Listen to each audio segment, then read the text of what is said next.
hamba yang paling dibenci oleh Allah. Siapa? Orang yang amila amal akhirah, beramal amal akhirat seperti sholawat, baca Quran, haji umroh, tapi niatnya ghardan min agradid dunya. Kalau antum habib, antum kiai, tugasnya mendewasakan umat, bukan membiarkan umat sholawat untuk urusan remeh. Kalau udah doanya habib tuh, ya Allah semoga yang hadir terbayar utangnya, aminnya kenceng, remeh amat sholawatnya.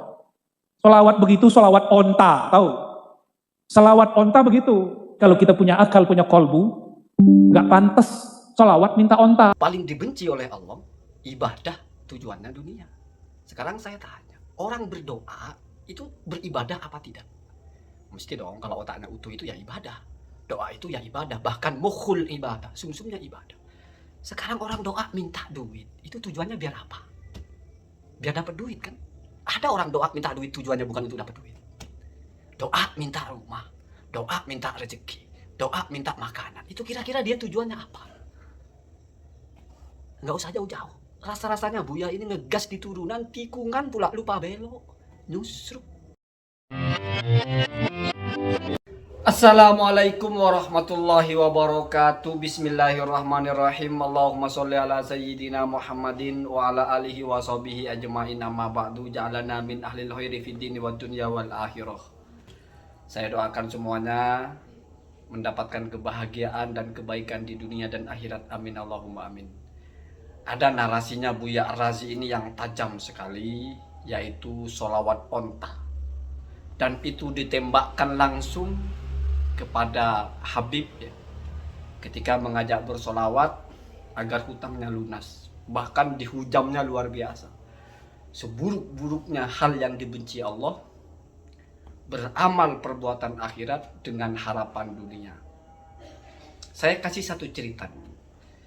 Anda baca tafsir Al-Qurtubi. Ketika menjelaskan tafsir dari surah Nuh ayat 10, 11 dan 12, di situ firman Allah, Bismillahirrahmanirrahim, Faqultu astaghfiru rabbakum innahu kana ghaffara yursilis samaa 'alaikum midrara wa yumdidkum bi amwali wa banina wa yaj'al lakum jannati wa yaj'al lakum anhara. Ada 3 tamu datang ke Hasan Basri. Hasan Basri ini tabi'in terbaik.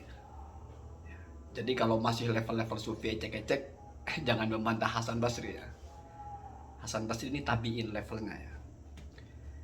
Kata beliau, tamu 3 itu datang dengan 3 persoalan yang berbeda. Satu, tidak bisa punya anak. Satunya lagi, sulit mendapat rezeki. Satunya lagi, kekeringan. Diberi saran satu saja oleh Hasan Basri, yaitu baca istighfar.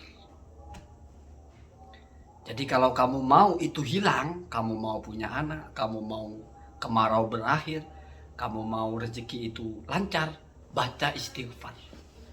Ini Hasan Basri yang mengajarkan orang.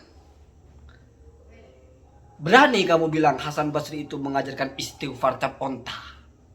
Berani kamu menuduh Hasan Basri itu mengajarkan orang berbuat akhirat istighfar untuk tujuan dunia. Kekeringan urusan apa? Kan urusan dunia. Tidak punya anak urusan dunia. Rezeki sulit urusan dunia. Bahkan kalau mau main bahasa-bahasaan, orang baca sholawat untuk bisa membayar hutang. Bayar hutang itu kewajiban, Pak. Bukan urusan dunia itu. Ibadah orang bayar hutang itu. Memang kamu bayar hutang itu bukan ibadah. Itu kan kewajiban. Begitu ya. Sudahlah. Jangan terlalu so-oke lah kita itu.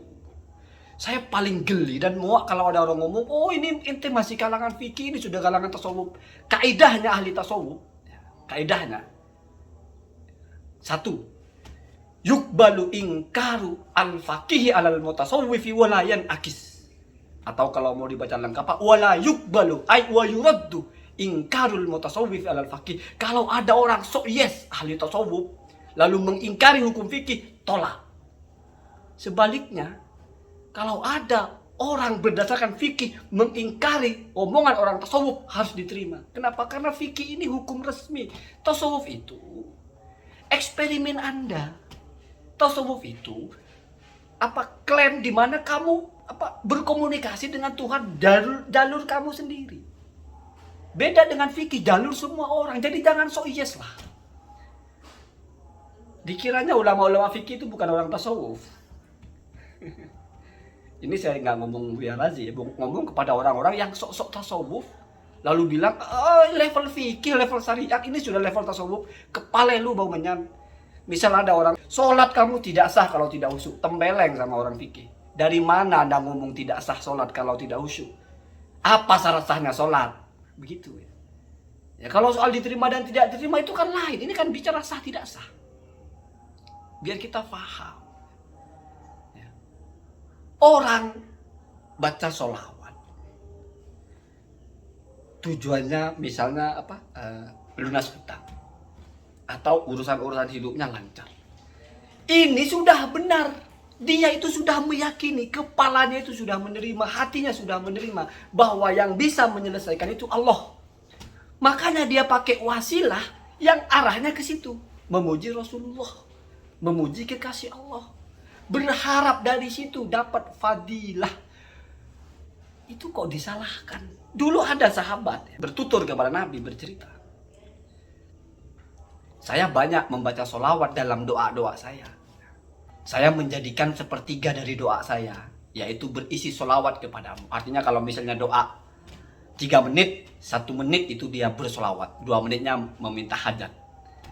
Kata Rasul, bagus kalau ditambah. Setengah, bagus kalau ditambah. 2/3, bagus kalau masih ditambah lagi. Saya jadikan semua. Apa sabda Rasul? Tukfa hammaka. Kalau kamu seperti itu, maka kebutuhanmu akan dicukupi. Yang mengajarkan membaca sholawat berkaitan dengan urusan dunia itu siapa? Ya mikir saja. Ini kalau mau bicara hukum berarti boleh tidak, begitu saja.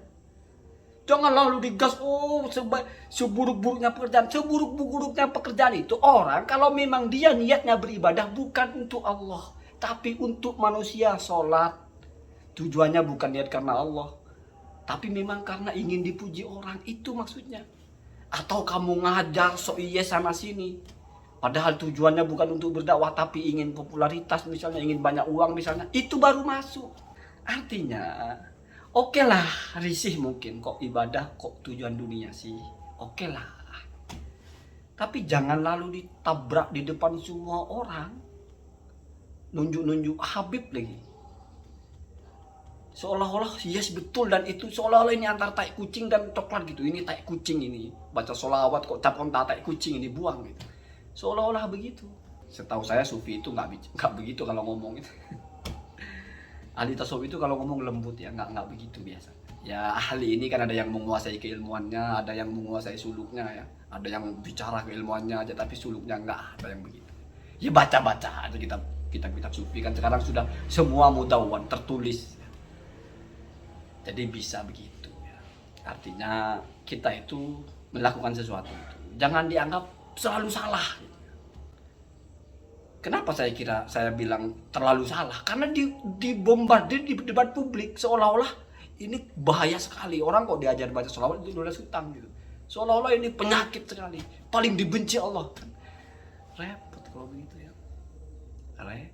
Repot. Padahal itu ada kajiannya. Mereka begitu juga ada landasannya. Sekali lagi, jangan kamu berpikir kalau orang berfikih itu berarti levelnya di bawah orang bertasawuf. Karena kamu tidak paham fikih.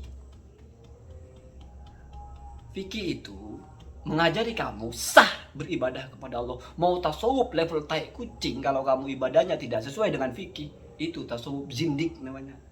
Masuk kepada mutasawwifun ghairu mutafaqih. Bukan hanya pengetahuan, tapi kamu berlaku tasawuf tapi tidak berlaku sesuai fikih, itu zindik. Zindik itu apa? Busuk tapi tidak merasa. Makanya tetap ya. Qabulu at-tasawufi tergantung kepada sihatul fikih. Sementara sihatul fikih tidak bergantung kepada qabulu at-tasawuf. Atau sihatul tasawuf, kamu bisa sah sebagai ahli sufi kalau paham fikih. Kalau tidak menguasai fikih, busuk tasawuf kamu. Begitu. Salah satu cerita bahwa ulama fikih itu ada ahli tasawuf. Imam Nawawi pernah dicopet, dijambret sama maling. Dikejar malingnya. Bukan mau diambil balik. Imam Nawawi cuma mau maling itu mendengar akad dari lisannya Imam Nawawi. Malaktukah, saya serahkan itu kepadamu. Artinya ini biar jadi akad hibah. Itu Pak, dia memperhatikan sekali hukum Allah berbasis fikih. Itu tasawufnya luar biasa. Artinya kalau kita ya sudah curi kita ikhlaskan. Tapi Imam Nawawi enggak, masih mau terapkan hukum fikih di situ sesempurna mungkin. Ada akadnya. Malaktuka ya Sarik, saya serahkan itu kepadamu. Imam Syafi'i itu kalau sehari semalam itu hatam Quran dalam sholat, kurang sufi apa? Imam Malik itu puluhan tahun kalau sholat subuh itu dari uduk yang waktu isya. Artinya apa? Tidak tidur, sahirul layal. Kurang sufi apa? Imam Ahmad itu kalau sholat sehari semalam 300 rakaat. Kurang sufi apa? Jadi bullshit kalau kamu selalu ngomong, oh ini masih level fikih, itu sudah level tasawuf. Itu sama dengan kamu bilang, ini sudah besi karatan, kalau itu masih emas. Kira-kira gitu. Itu narasi seperti ini kan panas sekali kan. Seolah-olah saya paling benar itu. Ya mengimbangi momen saja ya, mengimbangi momen. Itu namanya khitabun mutabikun ala khitabin. Kita berbicara sesuai dengan apa yang kita bicarakan. Itu intinya dari saya ya. Nggak perlu kitab-kitaban. Toh ini bukan hitam putih ya. Kamu mau pilih yang mana ya silahkan. Assalamualaikum warahmatullahi wabarakatuh.